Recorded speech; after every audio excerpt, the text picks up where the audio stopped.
Tokyo na tayo. It's a very long day today. Grabe, sobrang pagod.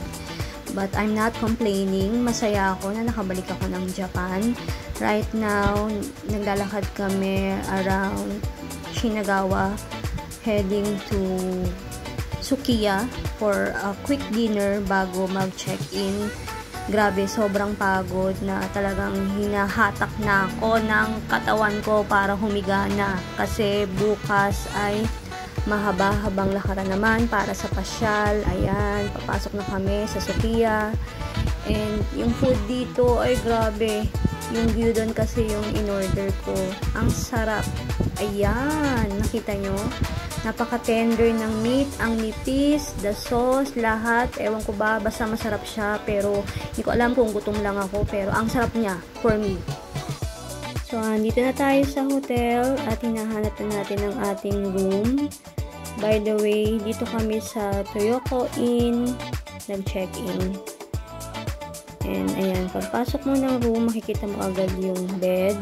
By the way, dito sa Japan, mostly, hindi talaga ganun kalalaki yung mga cut ng room. But don't worry kasi lahat ng kailangan mo andito. From the towels down to the skincare. Yan. Dito, natuwa ako kasi ang skincare dito, yung facial wash na ibibigay nila, toner is DHC. Sana all DHC. And ayan, meron siyang TV, may wifi, may aircon, so parang may vanity mirror, and meron pang sabitan ng damit. So, komportable ka talaga makakapagpahinga. And the following day, ayan, ang sarap ng food dito. Hindi ko ine-expect na ganun. Masarap talaga. Lahat kinain ko, lahat masarap. And, ayan naman yung labas ng hotel. Tapos, ang masaya kasi dito sa Japan, kahit na developed country siya, pero ang dami pa rin makikita mga puno. So, napaka-refreshing lang na tingnan. Mamasyal, masarap yung hangin. Maaga pa niyan. Mga 7 AM lang yata. Maaga talaga kaming gumising. Kahit puyat-puyat, kahit pagod kagabi. And, ilang lakad lang, dito ka mapupunta sa harbor na napakaganda. Ang sarap ng hangin, tahimik. Tapos, since maaga nga siya, wala pang masyadong tao. Pero, nung bumalik ako dito nung hapon, masaya. Maraming mga tao na naglalakad. Tapos, may mga kasamang mga pet nila. Tapos, refreshing lang talaga. Sobrang kalmado ng lugar. Parang laid back siya, na hindi kagaya ng Shibuya na ang daming tao talaga. Dito, yan, emote-emote ka lang dyan. Isip-isip kung ano-ano. Tapos, yung sound ng tubig, nakaka-relax. Since sinusulit ko muna dito sa Shinagawa bago tayo lumipat ng ibang pupuntahan. Kaya, nag-decide muna kami magstay dito ng ilang minutes pa. Yan yung river niya. Then, mamaya papakita ko sa inyo. Pupunta tayo dun sa bridge.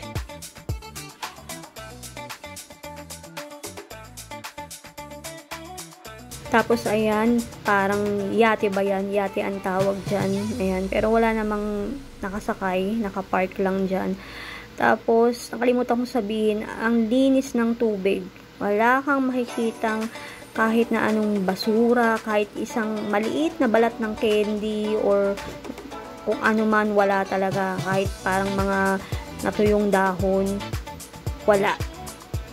Wala, as in wala. Ganyang kalinis ang Japan. Pati kalsada. Tingnan nyo naman yung bridge, diba? Diba? Sarap mag-picture. Ang sarap mag-video dyan. Napaka-chill ng vibes dito sa Shinagawa. Kumbaga, ibang part ng Tokyo na may experience natin. Kasi mostly lagi kapag Tokyo, laging, syempre, yung famous na Shibuya, na maraming tao, daming, as in literal, ang daming tao dun. Ayan. So, we are now heading to our next tour. Paakyat na kami ng train. Hindi ko alam kung saan kami next na pupunta. So, watch out na lang kung saan yung ating susunod na gala. Kasi yung bayaw ko yung ating tour guide dyan. This is what it looks like inside the train station. Laki, diba? Yan. Yung mga counter, pwede kang bumili dyan ng ticket. And yan, that's it. See you on my next vlog. Saan kaya yun? Bye!